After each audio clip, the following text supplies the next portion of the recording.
नमस्कार मित्रों, मैं जितेंद्र कुमार आप ही के online YouTube channel daffodil coaching classes में आपका हार्दिक स्वागत करता हूं।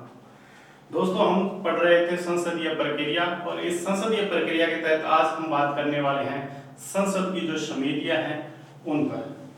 तो देखते हैं संसदीय समितियां। संसदीय समितियां यानी पार्लियामेंट्री कमेटीज।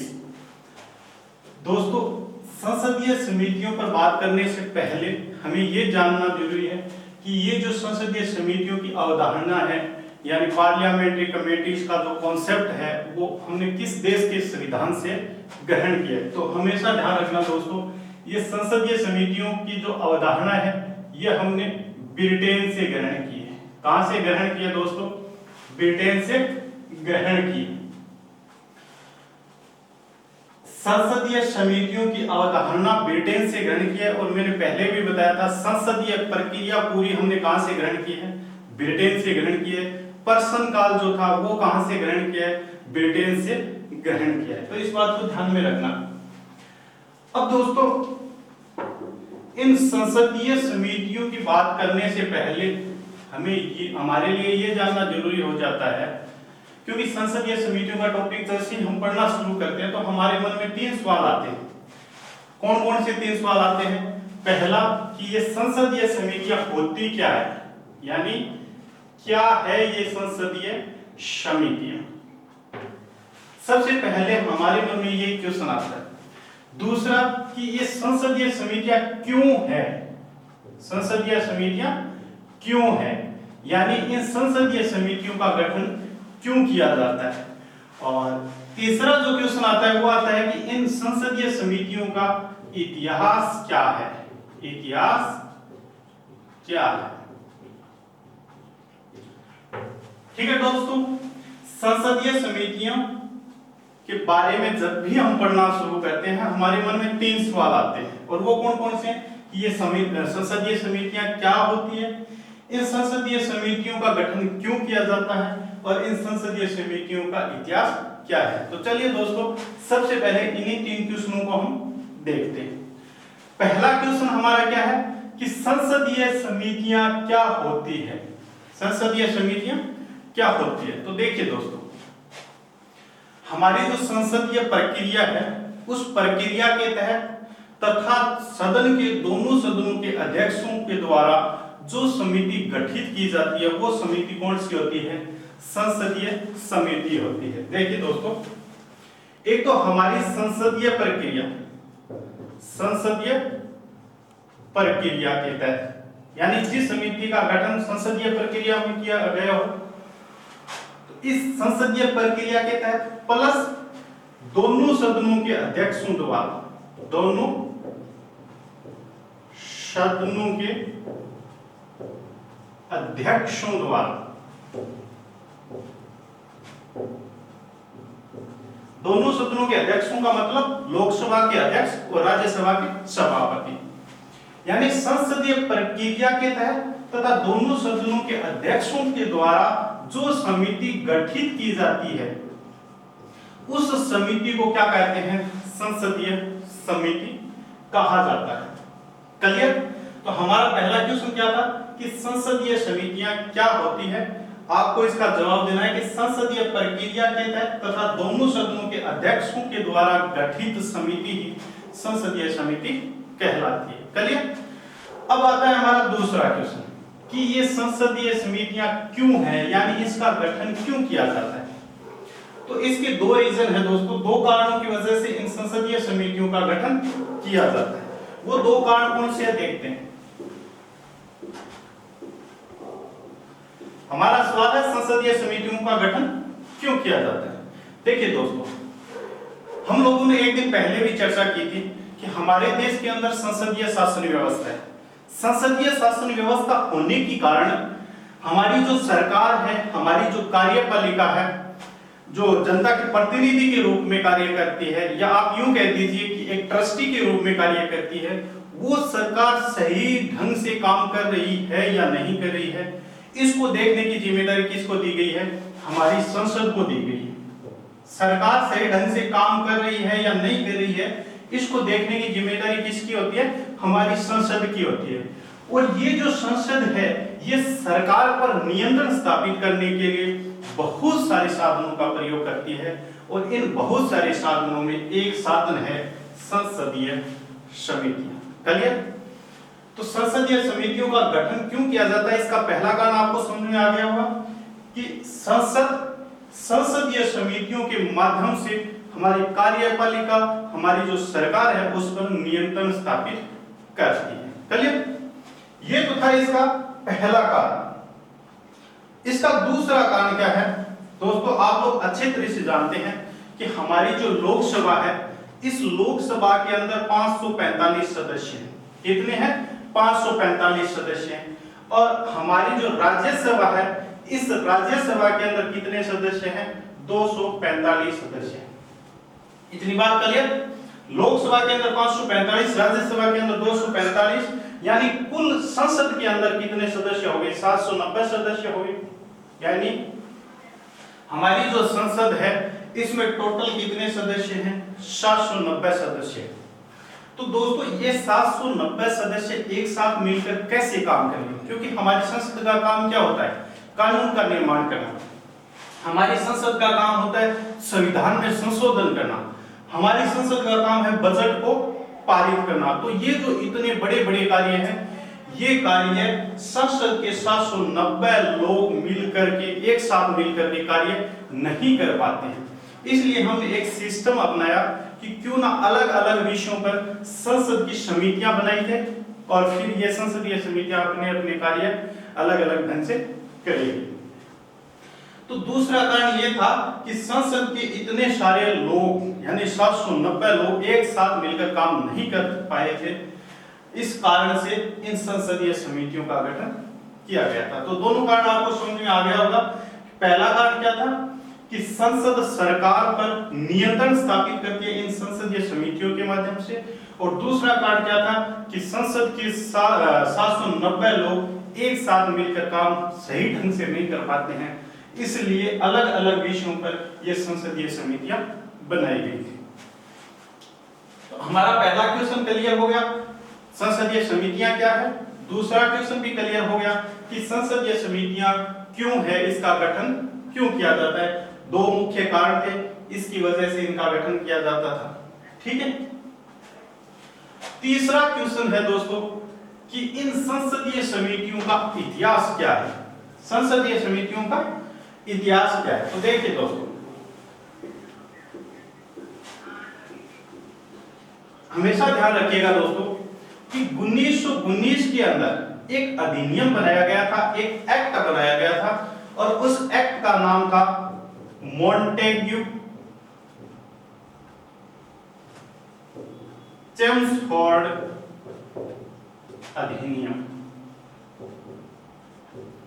मॉन्टेग्यू चेम्सफोर्ड अधिनियम 1919 के अंदर ये एक एक्ट बनाया गया था, एक अधिनियम बनाया गया था, और इस अधिनियम में सबसे पहले लोक लेखा समिति जो है इसका उल्लेख किया गया था।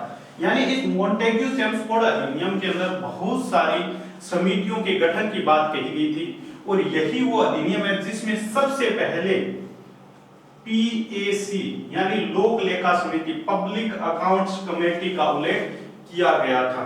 और आप जानते हैं कि ये अधिनियम लागू कब हुआ था? भारत में 1921 में हुआ था, और 1921 में जैसे ही अधिनियम लागू हुआ, 1921 में इस लोक लेखा समिति की स्थापना कर दी गई थी। यानी लोक लेखा समिति पहली समिति है जिसकी स्थापना 1921 में की गई थी, और इस समिति का उल्लेख कहां किया गया था? 1919 के मॉन्टेग्यू चेम्सफोर्ड अधिनियम में किया गया था। तो दोस्तों, जब भी आपसे क्वेश्चन पूछा जाए कि इन संसदीय समितियों का इतिहास कहां से प्रारंभ होता है, तो आप हमेशा ध्यान रखिएगा 1919 का मॉन्टेग्यू चेम्सफोर्ड अधिनियम, क्योंकि इन संसदीय समितियों का इतिहास इस अधिनियम से ही होता है। इसी अधिनियम में सबसे पहले संसदीय समितियों का उल्लेख किया गया था। तो ये तीनों क्वेश्चन आपको समझ में आ गए होंगे कि संसदीय समितियां क्या होती है? हमारी जो संसदीय प्रक्रिया के तहत तथा संसद के दोनों सदनों के अध्यक्षों के द्वारा जो समिति गठित होती है वो संसदीय समिति होती है। संसदीय समिति का गठन क्यों किया जाता है? संसद इन संसदीय समितियों के माध्यम से सरकार पर नियंत्रण स्थापित करने के लिए करती है। दूसरा, संसद के 790 लोग एक साथ मिलकर सही ढंग से काम नहीं कर पाते, इसलिए अलग अलग विषयों पर काम करने के लिए इन संसदीय समितियों का गठन किया गया। और इनका इतिहास के बारे में पूछा जाए तो बताना, 1919 के मॉन्टेग्यू चेम्सफोर्ड अधिनियम में सबसे पहले संसदीय समितियों का उल्लेख किया गया था। और इसी मॉन्टेग्यू चेम्सफोर्ड अधिनियम के अंदर सबसे पहले लोक लेखा समिति यानी पब्लिक अकाउंट कमेटी का उल्लेख किया गया था। और बाद में यह अधिनियम भारत के अंदर 1921 में लागू हुआ था। इसी के साथ इस लोक लेखा समिति की स्थापना कर दी गई थी। तो जैसे ही हम संसदीय समितियों का टॉपिक पढ़ते हैं, हमारे सामने ये 3 क्वेश्चन आते हैं जो हमारे क्लियर हो जाने चाहिए बिल्कुल। और इन संसदीय समितियों की जो अवधारणा है, ये हमने किस देश के संविधान से ग्रहण किया है? ब्रिटेन देश के संविधान से ग्रहण किया है। इतनी बात क्लियर। अब आगे चलते हैं दोस्तों। अब आपके मन में सवाल आता होगा कि ये जो संसदीय समितियां हैं, क्या इनका संविधान में उल्लेख किया गया है या नहीं किया गया? इस प्रकार से आपके मन में सवाल आ सकता है। तो देखिए दोस्तों, हमारी ये जो संसदीय समितियां हैं, इनका संविधान में उल्लेख किया गया है या नहीं किया गया है, इस बात को समझने के लिए हमें आर्टिकल 344 पर बात करनी होगी। हमारे संविधान का जो आर्टिकल 344 है, ये आर्टिकल 344 इस बात का प्रावधान करता है कि हमारे देश की जो राष्ट्रपति है, वो राष्ट्रपति एक राजभाषा आयोग की स्थापना करेंगे। राजभाषा आयोग की स्थापना करेंगे। ऐसा प्रावधान किस आर्टिकल में किया गया है? आर्टिकल 344 के अंदर, कि हमारे देश के राष्ट्रपति राजभाषा आयोग का गठन करेंगे। और ये जो राजभाषा आयोग होगा, इसके अंदर हमारे संविधान की जो 22 भाषा है, जिसका हमने 8वीं अनुसूची में उल्लेख कर रखा है, उन 22 भाषाओं के प्रतिनिधियों को शामिल किया जाएगा। और ये जो राजभाषा आयोग है, वो ये देखेगा कि हमारी जो राजभाषा हिंदी है, हमारी राजभाषा क्या है दोस्तों? राजभाषा हिंदी है। इस राजभाषा हिंदी को किस प्रकार से और ज्यादा प्रमोट किया जाए, ये देखने का काम किसका होगा? राजभाषा आयोग का होगा, कि हमारी राजभाषा हिंदी को और ज्यादा प्रमोट कैसे किया जाए। और जो अंग्रेजी का प्रसार हो रखा है, अंग्रेजी भाषा में जो कार्य हो रहे हैं, इनके प्रयोग पर किस प्रकार से सीमाएं तय की जा सके, ये काम देखने का किसका है? राजभाषा आयोग का है। इसका गठन कौन करेगा? राष्ट्रपति। इस बात का उल्लेख काम किया गया है आर्टिकल 344 में। इतनी बात क्लियर। अब दोस्तों, आप ये पूछोगे कि इस राजभाषा आयोग का हमारी संसदीय समितियों से क्या संबंध है? संबंध है दोस्तों। संबंध इसलिए है क्योंकि एक समिति है राजभाषा समिति। कौन सी समिति दोस्तों? राजभाषा समिति। ये इंपॉर्टेंट है, इसको ध्यान में रखना। राजभाषा समिति, क्लियर। ये जो राजभाषा समिति है, ये एकमात्र ऐसी समिति है जिसका उल्लेख हमारे संविधान में किया गया है। और भारतीय संविधान के आर्टिकल 344 में इस समिति का उल्लेख किया गया है। क्लियर इतनी बात। अब आप पूछोगे कि इस राजभाषा समिति का काम क्या है, तो ध्यान से देखना दोस्तों। ये जो राजभाषा आयोग है, ये जो अपनी सिफारिशें देता है, अपनी जो रिपोर्ट देता है, उन रिपोर्ट्स की जांच करने का काम कौन करती है? राजभाषा समिति करती है। कौन करती है? राजभाषा समिति करती है। और इसका उल्लेख हमारे संविधान में किया गया है आर्टिकल 344 में। अब देखिए दोस्तों, हमारी जो संसद है, इसने एक अधिनियम बना रखा है और उस अधिनियम का नाम है राजभाषा अधिनियम 1963। कौन सा अधिनियम? राजभाषा अधिनियम 1963 के अंदर हमारी संसद ने ये अधिनियम बनाया था और ये अधिनियम कब लागू हुआ था? सन 1965 में लागू हुआ था। तो ये जो संसद के द्वारा अधिनियम बनाया गया था राजभाषा अधिनियम 1963, इस अधिनियम में भी इस राजभाषा समिति का उल्लेख किया गया है। ठीक है, तो ये राजभाषा समिति है, इसका उल्लेख संविधान में भी किया गया है आर्टिकल 344 में, और इसके अलावा इस राजभाषा अधिनियम में भी इसका उल्लेख किया गया है।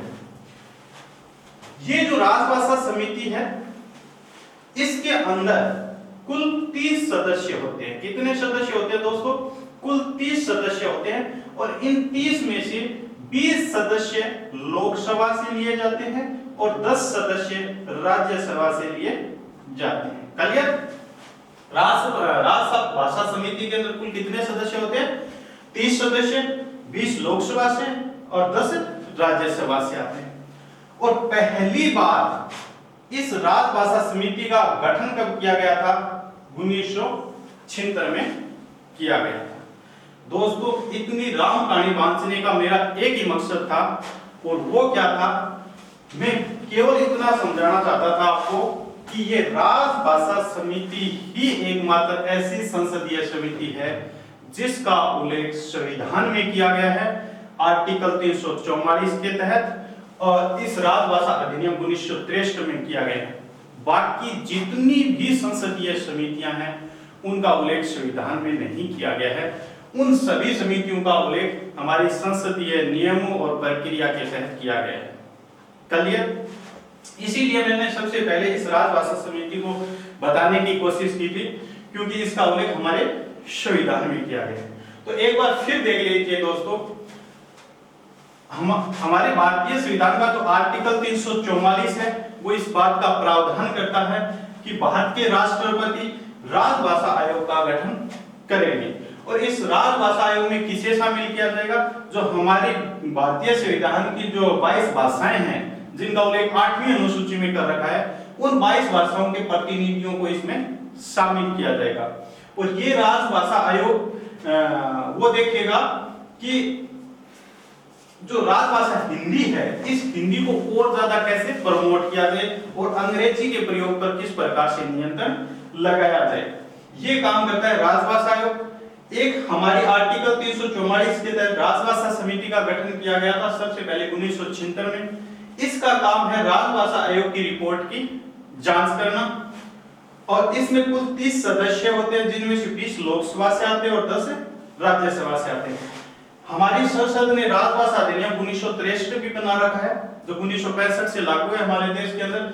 इस अधिनियम में भी इस राजभाषा समिति का उल्लेख किया गया है। तो आप हमेशा ध्यान रखिए, जितनी भी संसदीय समितियां हैं उनमें से राजभाषा समिति ही एकमात्र ऐसी समिति है जिसका उल्लेख संविधान में किया गया है, भारतीय संविधान के आर्टिकल 344 में। क्लियर?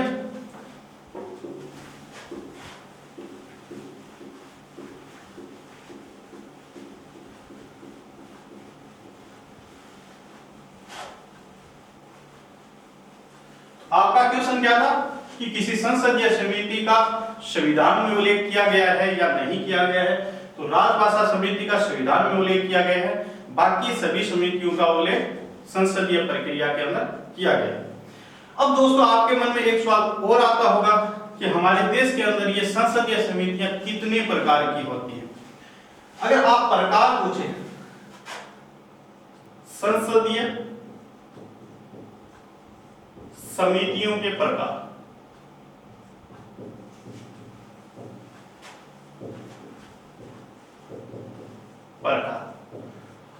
तो दोस्तों ये जो संसदीय समितियां हैं इनके बहुत सारे प्रकार हैं।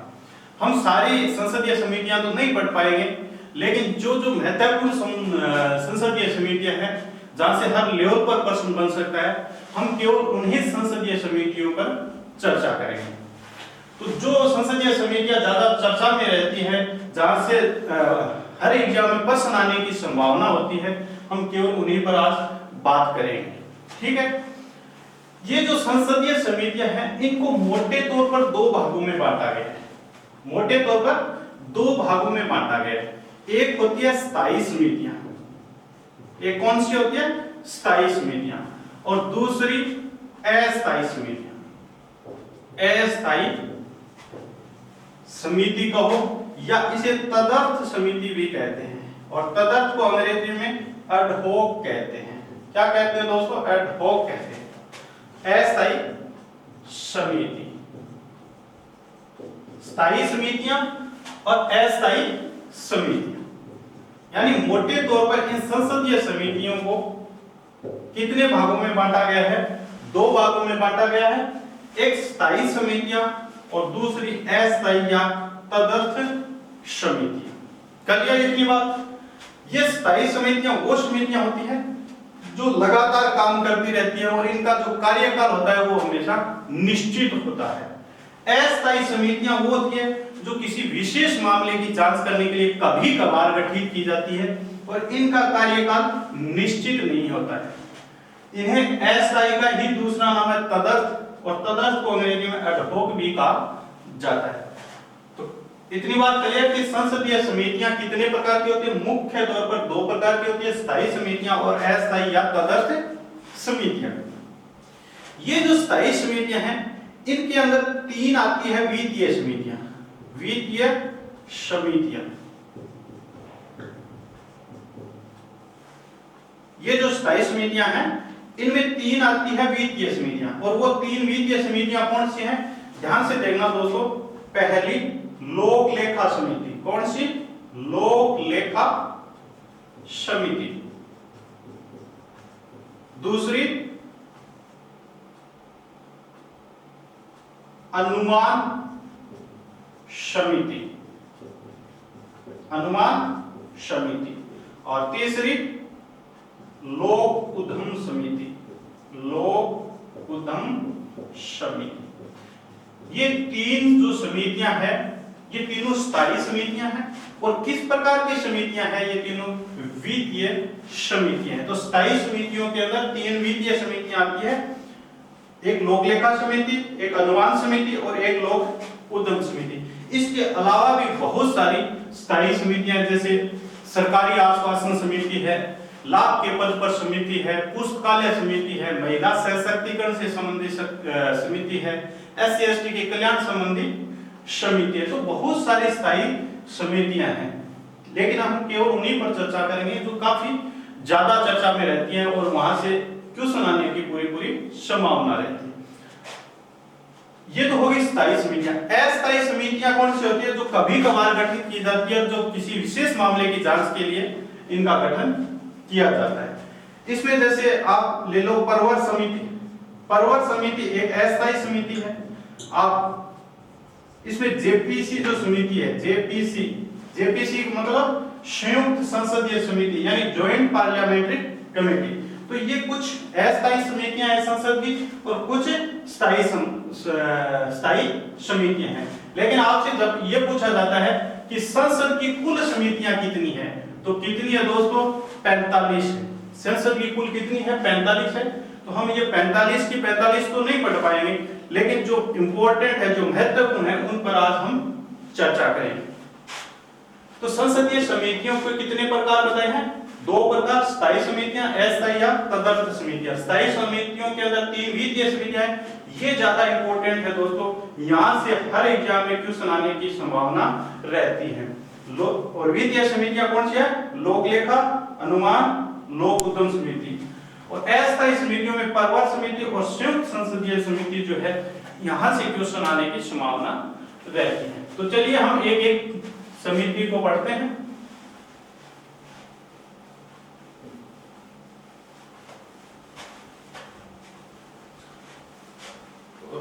स्थायी समितियों के अंदर हम सबसे पहले बात करेंगे जो तीन वित्तीय समितियां हैं उन पर, और वित्तीय समितियों के अंदर हम सबसे पहले बात करेंगे लोक लेखा समिति की। लोक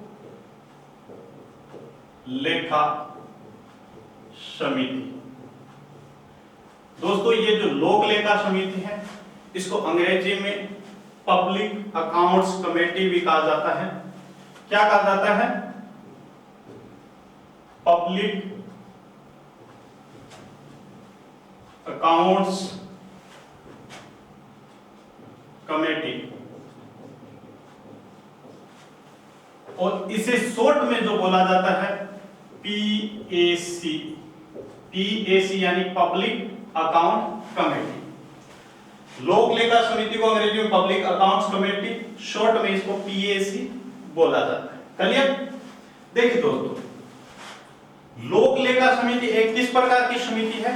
स्थायी समिति है, और स्थायी समितियों में भी किस प्रकार की है? एक वित्तीय समिति है।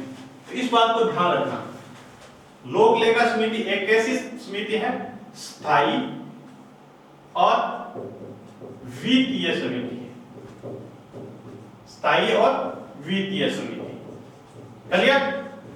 इसके बाद ये जो लोक लेखा समिति है, इसका उल्लेख सबसे पहले किस अधिनियम में किया गया था? अभी मैंने बताया था 1919 के मॉन्टेग्यू-चेम्सफोर्ड अधिनियम में जिस समिति का उल्लेख किया गया था वो कौन सी थी? लोक लेखा समिति थी। तो जब भी आपसे ये पूछा जाए कि लोक लेखा समिति का उल्लेख किस अधिनियम में किया गया था, तो इस समिति का जो उल्लेख है वो 1919 के चेम्सफोर्ड अधिनियम, मॉन्टेग्यू-चेम्सफोर्ड अधिनियम में किया गया। मॉन्टेग्यू-चेम्सफोर्ड अधिनियम, इस अधिनियम के अंदर इस समिति का उल्लेख किया गया। चलिए नेक्स्ट बात करते हैं। इस अधिनियम में तो इसका उल्लेख किया गया है, लेकिन ये अधिनियम लागू कब हुआ था? 1921 में लागू हुआ, और जैसे ही लागू हुआ, लागू होने के साथ ही इस समिति की स्थापना कर दी गई थी। तो नेक्स्ट बात करते हैं इस समिति की स्थापना की। इस समिति की स्थापना कब हुई थी? सन 1921 में हुई थी। इतनी बात करिए। लोक लेखा समिति एक स्थायी समिति है, एक वित्तीय समिति है। लोक लेखा समिति का उल्लेख 1919 के मॉन्टेग्यू-चेम्सफोर्ड अधिनियम में किया गया है। इसकी स्थापना 1921 में की गई थी। देखो दोस्तों, अब बात आती है कि इसके अंदर कुल कितने सदस्य हैं। तो ध्यान देना, इस लोक लेखा समिति के अंदर कुल 22 सदस्य हैं। कुल सदस्य कितने होते हैं दोस्तों? 22 होते हैं। ये जो 22 सदस्य होते हैं इस लोक लेखा समिति में, ये 22 सदस्यों में से जो 15 सदस्य है वो तो कहां से आते हैं? लोकसभा से आते हैं, और 7 सदस्य कहां से आते हैं? राज्यसभा से लिए जाते हैं। क्लियर? लोक लेखा समिति में कुल सदस्य संख्या कितनी होती है? 22 होती है। ये जो 22 सदस्य संख्या, इनमें से 15 तो लोकसभा से आते हैं और 7 कहां से आते हैं? राज्यसभा से आते हैं।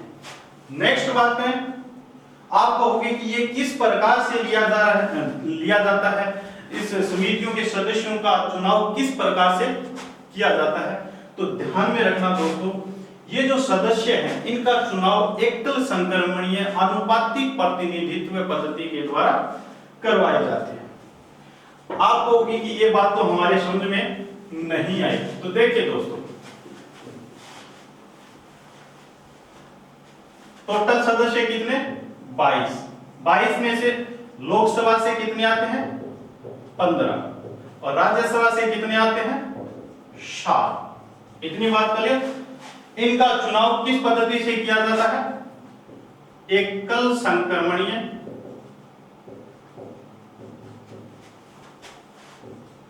आनुपातिक प्रतिनिधित्व पद्धति।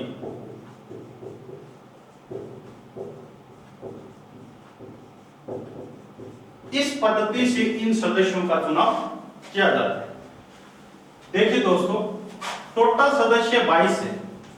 आप मुझसे ये प्रश्न पूछोगे कि लोकसभा के अंदर टोटल कितने सदस्य हैं? 545 है। इन 545 में से आप इन 15 सदस्यों को किस प्रकार से टालोगे? इन 15 सदस्यों का चुनाव किस प्रकार से करोगे?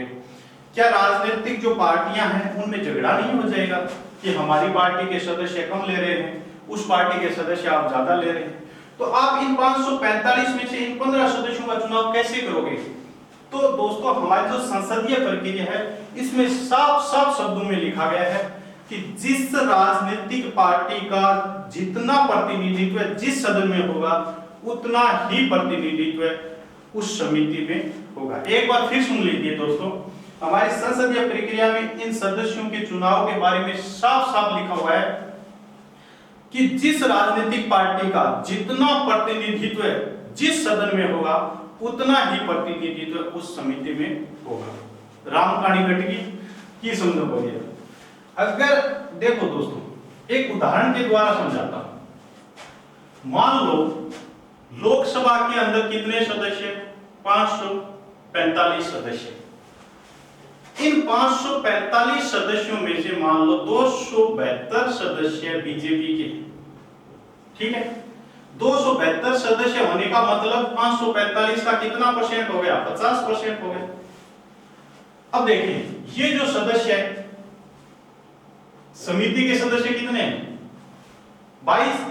इनमें से 15 तो क्या है? लोकसभा से, और 7 क्या है? राज्यसभा से। क्लियर?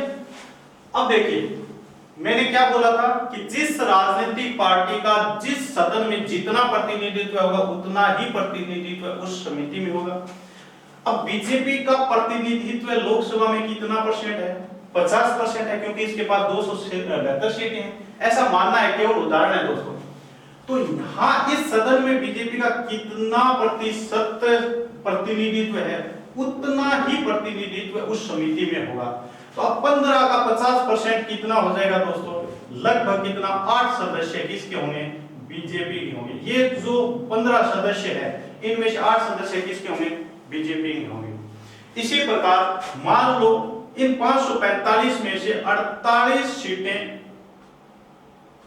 कांग्रेस की है, ठीक है। तो 545 में से 48 सीटें, यानी कांग्रेस के पास लोकसभा में कितना प्रतिनिधित्व है? लगभग 2% प्रतिनिधित्व है। तो यहां ये जो समिति में 15 सदस्य है इनका भी 2% यानी लगभग 2 सदस्य आ जाएंगे कांग्रेस से।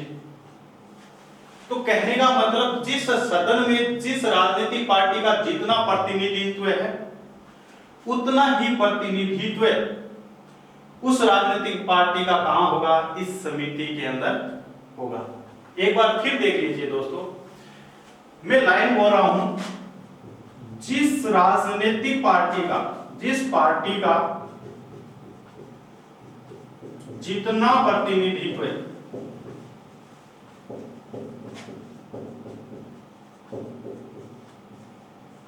जिस सदन में होगा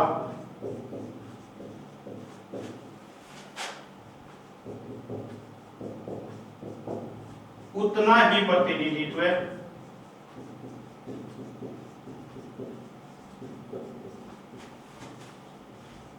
उस समिति में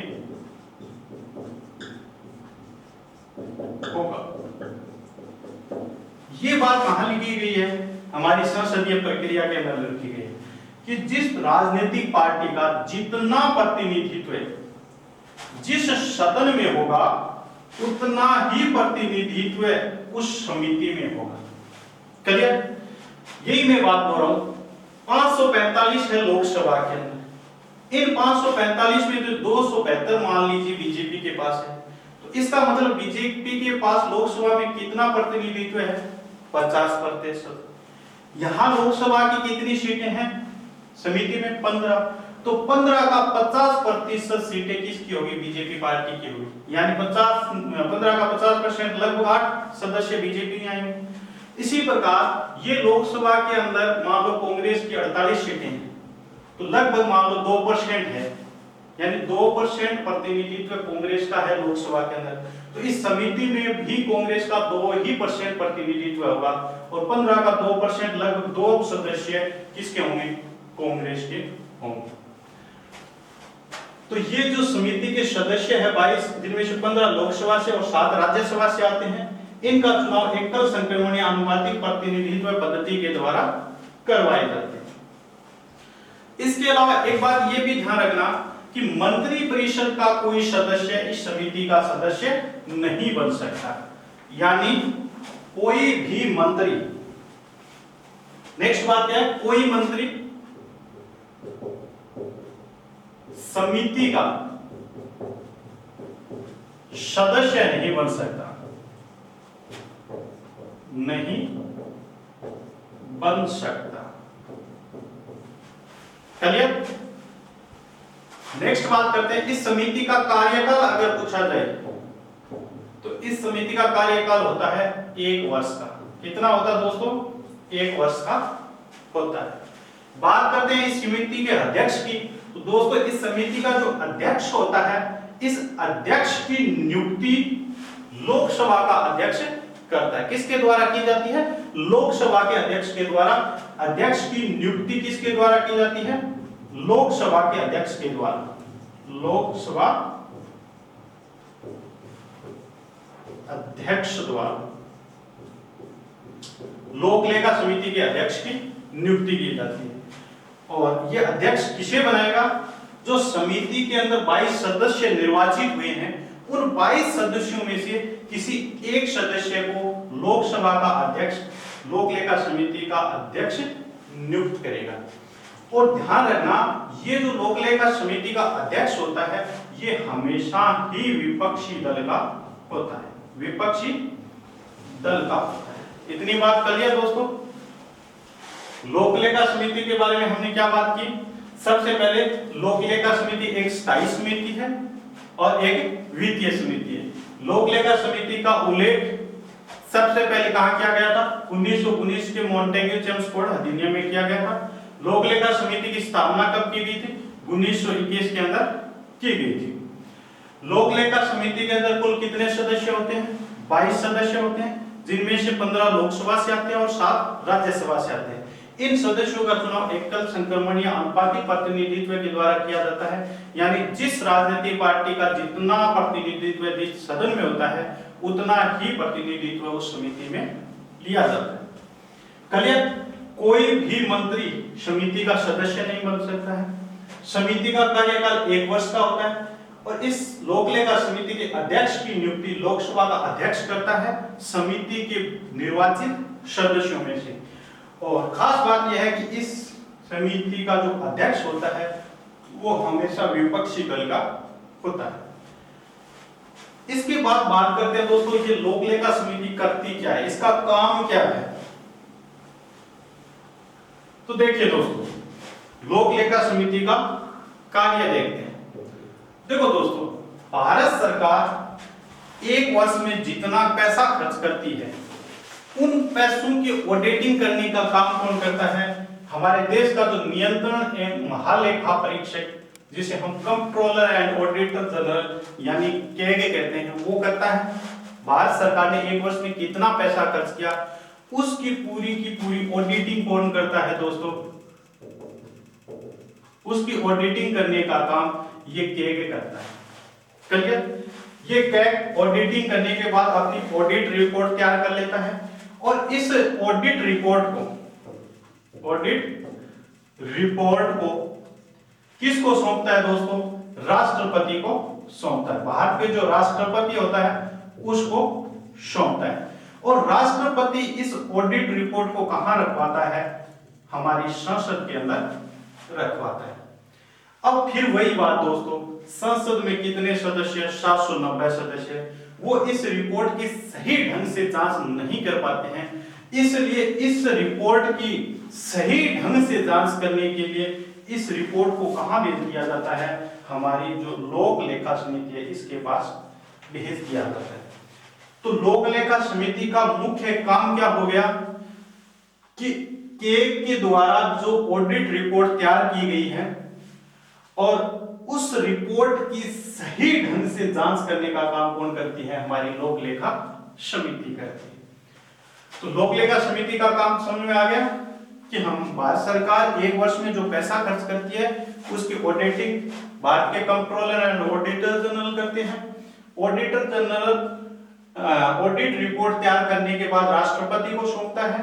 राष्ट्रपति इस रिपोर्ट को संसद में रखवाता है। संसद में इस रिपोर्ट की सही ढंग से जांच नहीं हो पाती है, इसलिए इस रिपोर्ट को पीएसी के पास भेज दिया जाता है। पीएसी इसकी वापस सही ढंग से और विश्वसनीय और सटीक जांच करने का काम करती है। क्लियर?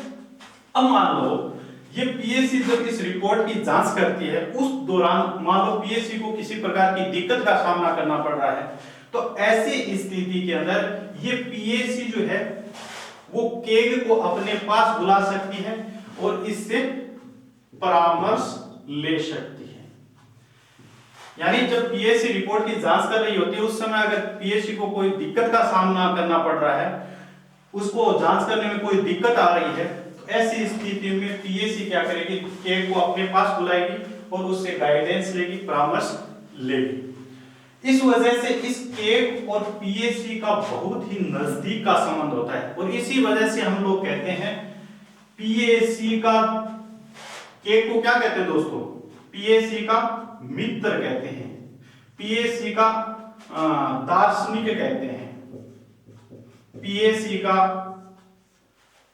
मार्गदर्शक कहते हैं। जब भी आपसे क्वेश्चन पूछा जाए कि लोक लेखा समिति के मित्र किसे कहा जाता है, लोक लेखा समिति का दार्शनिक किसे कहा जाता है, लोक लेखा समिति का मार्गदर्शक किसे कहा जाता है, तो लोक लेखा समिति का मित्र या मार्गदर्शक या दार्शनिक केग को कहा जाता है। भारत के नियंत्रण एवं महालेखा परीक्षक को कहा जाता है। क्लियर? तो लोक लेखा समिति का काम है केग द्वारा जो ऑडिट रिपोर्ट तैयार कर राष्ट्रपति को सौंपी गई है और राष्ट्रपति ने जिस रिपोर्ट को संसद में रखवाया है, उस रिपोर्ट की सही ढंग से सटीक और विश्वसनीय जांच करने का काम हमारी लोक लेखा समिति करती है। और लोक लेखा समिति को दिक्कत जब आती है जांच करने में, तो वो केग को से परामर्श लेती है, इसलिए केग को लोक लेखा समिति का मित्र, दार्शनिक और मार्गदर्शक कहा जाता है। ये थी दोस्तों हमारी पहली समिति और उसका नाम क्या था, लोक लेखा समिति, पब्लिक अकाउंट्स कमेटी।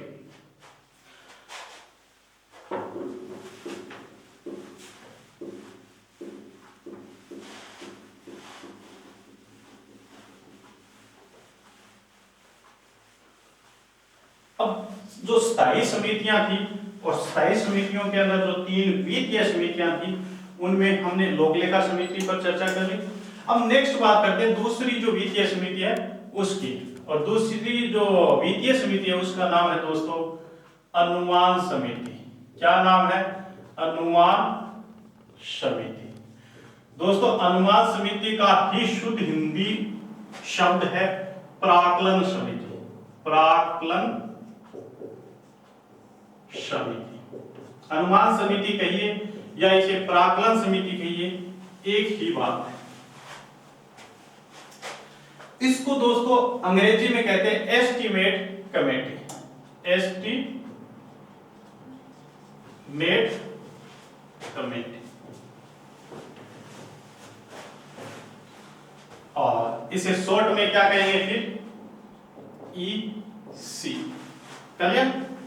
अनुमान समिति कहिए, चाहे इसे प्राक्कलन समिति कहिए, अंग्रेजी में इसे एस्टीमेट कमेटी कहा जाता है और शॉर्ट में इसे ईसी कहा जाता है।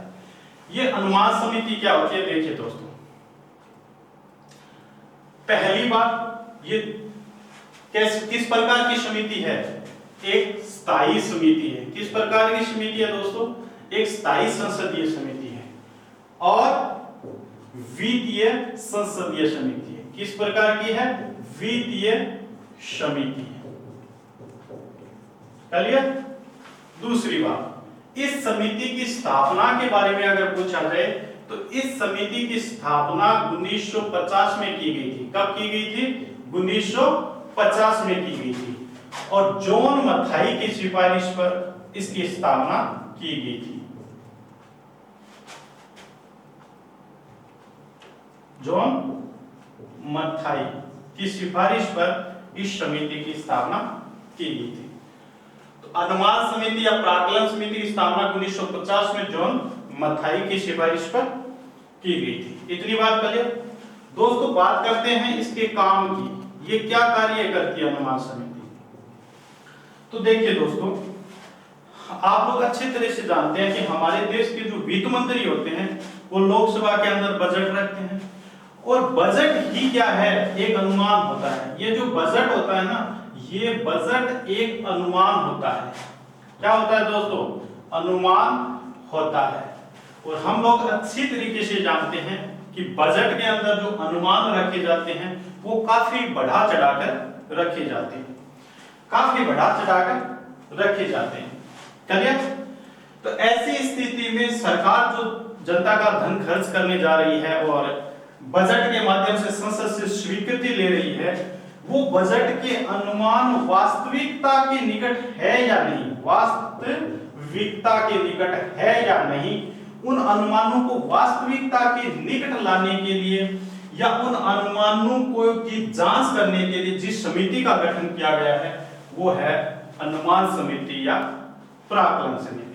या आप एक वाक्य के अंदर इसका जवाब देना चाहिए तो आपको ये कहना है कि जो बजट, ये भारत का जो बजट आता है उस बजटीय अनुमानों की जांच करने का काम हमारी अनुमान समिति या प्राक्कलन समिति करती है।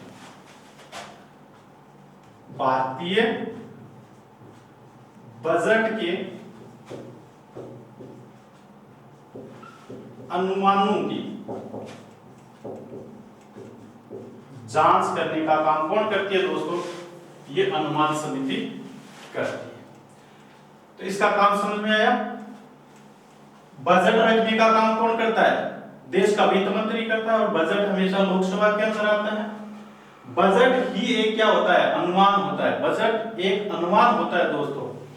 और हम अच्छी तरह से जानते हैं कि ये जो बजट के अंदर अनुमान रखे जाते हैं वो बहुत ही बढ़ा चढ़ाकर रखे जाते हैं, क्योंकि थोड़ा पैसा कोई को मांगे तो बहुत बढ़ा चढ़ा करके रखे जाते हैं।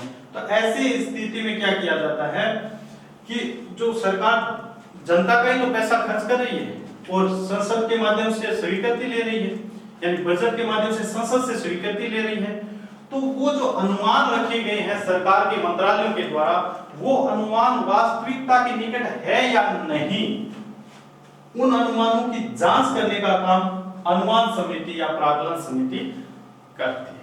चलिए, ये था इसका कार्य। या आप यूं कह दीजिए दोस्तों, भारत सरकार के द्वारा जो पैसा खर्च किया जाता है, भारत सरकार के द्वारा जो पैसों का मिसयूज किया जाता है, उन पैसों के मिसयूज को कम करने का काम अनुमान समिति करती है। इसलिए इस अनुमान समिति को मितव्ययिता समिति के नाम से भी जाना जाता है। दूसरा नाम इसका क्या है दोस्तों?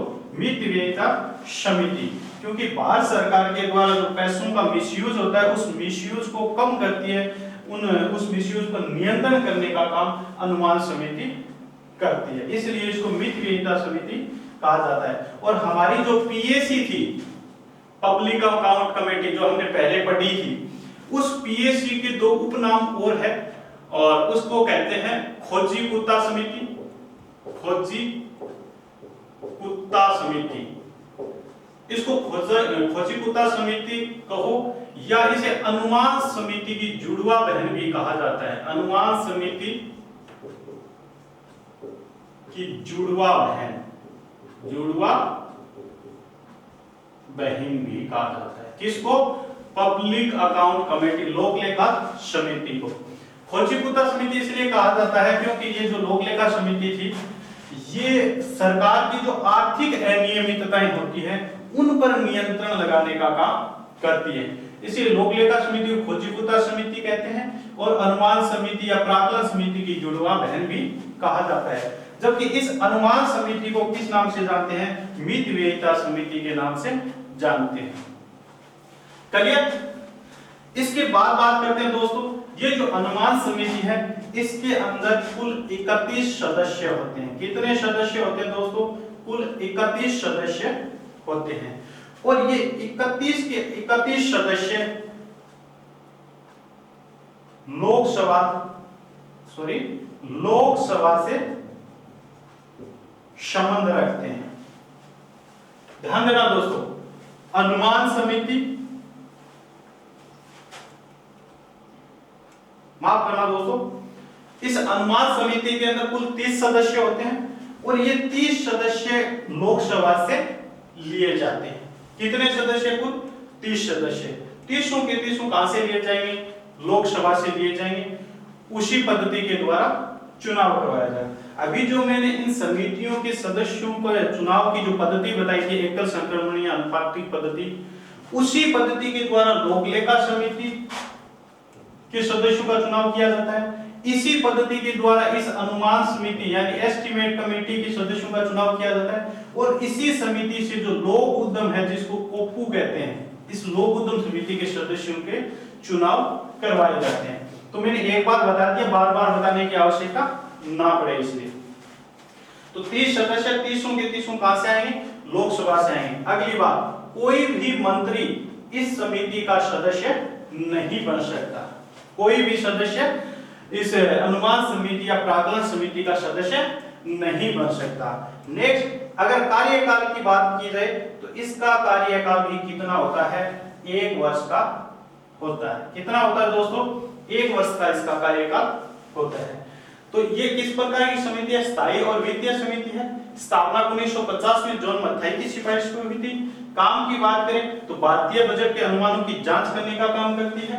इसमें कुल 30 सदस्य होते हैं, 30 के 30 लोकसभा से आते हैं। सदस्यों का चुनाव अनुपातिक प्रतिनिधि एकल संक्रमणीय अनुपातिक प्रतिनिधि पद्धति के द्वारा करवाया जाता है।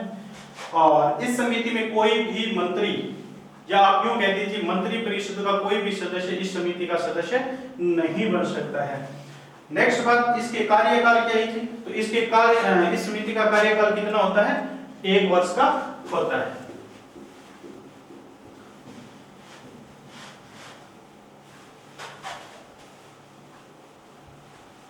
अब बात करते हैं इस समिति के अध्यक्ष की। तो देखिए दोस्तों, अनुमान समिति का जो अध्यक्ष होता है, इस अध्यक्ष की नियुक्ति कौन करता है? इस अध्यक्ष की नियुक्ति करने का काम करता है लोकसभा का अध्यक्ष। कौन करता है दोस्तों? लोकसभा अध्यक्ष के द्वारा ही इस समिति के अध्यक्ष की नियुक्ति की जाती है। और ये अध्यक्ष कौन होता है? जो लोकसभा के जो 30 सदस्य थे इस अनुमान समिति के अंदर चुने गए थे, उन 30 सदस्यों में से किसी एक सदस्य को अनुमान समिति का अध्यक्ष नियुक्त किया जाता है लोकसभा अध्यक्ष के द्वारा। लेकिन यहाँ खास बात क्या है? खास बात यह है दोस्तों, ये जो अध्यक्ष होगा इस समिति का, वो हमेशा सत्ता पक्ष का होगा। सत्ता पक्ष का होता है। क्लियर? पब्लिक अकाउंट कमेटी का जो अध्यक्ष है वो हमेशा विपक्षी दल का होता है, और अनुमान समिति का जो अध्यक्ष होता है वो हमेशा सत्ता पक्ष का होता है। इस बात को ध्यान रखना। और अगर पूछा जाए कि वर्तमान में इसके अध्यक्ष कौन है, तो ध्यान रखना श्री गिरीश बापट। श्री गिरीश बापट इस समिति के वर्तमान में अध्यक्ष है। और आपसे यह पूछा जाए कि लोक लेखा समिति के वर्तमान अध्यक्ष कौन है, तो अधीर रंजन चौधरी लोक लेखा समिति के वर्तमान में अध्यक्ष है। क्लियर? अनुमान समिति या प्राकलन समिति के अध्यक्ष की नियुक्ति लोकसभा का अध्यक्ष करता है, समिति के निर्वाचित सदस्यों में से, जो हमेशा सत्ता पक्ष का होता है। और वर्तमान में इसके अध्यक्ष कौन है? श्री गिरीश बापट है। तो ये थी दोस्तों अनुमान समिति या प्राकलन समिति, जो भारतीय के जो भारत का जो बजट आता है उस बजट या अनुमानों की जांच करने का काम करती है। टोटल इसमें 30 सदस्य होते हैं, 30 के 30 लोकसभा से आते हैं, और इनका चुनाव एकल संक्रमणीय अनुपातिक प्रतिनिधि पद्धति के द्वारा करवाए जाते हैं। अध्यक्ष की नियुक्ति लोकसभा का अध्यक्ष करता है, समिति के निर्वाचित सदस्यों में से, जो हमेशा सत्ता पक्ष का होता है। कोई मंत्री इसका सदस्य नहीं बन सकता, और इस समिति का कार्यकाल 1 वर्ष का होता है। इसकी स्थापना 1950 में जॉन मथाई की सिफारिश पर की गई थी। तो ये थी दोस्तों अनुमान समिति, और इससे पहले हमने पढ़ी थी लोक लेखा समिति। स्थायी समितियों के अंदर जो 3 वित्तीय समितियां थी, उनमें से हमने 2 समितियों पर बात कर ली है, लोक लेखा समिति और अनुमान समिति पर। जो नेक्स्ट समिति बची है लोक उद्यम, या जिसे हम सार्वजनिक उपक्रम समिति कहते हैं, उस समिति पर बात हम नेक्स्ट क्लास के अंदर करेंगे। आज के लिए बस इतना, धन्यवाद।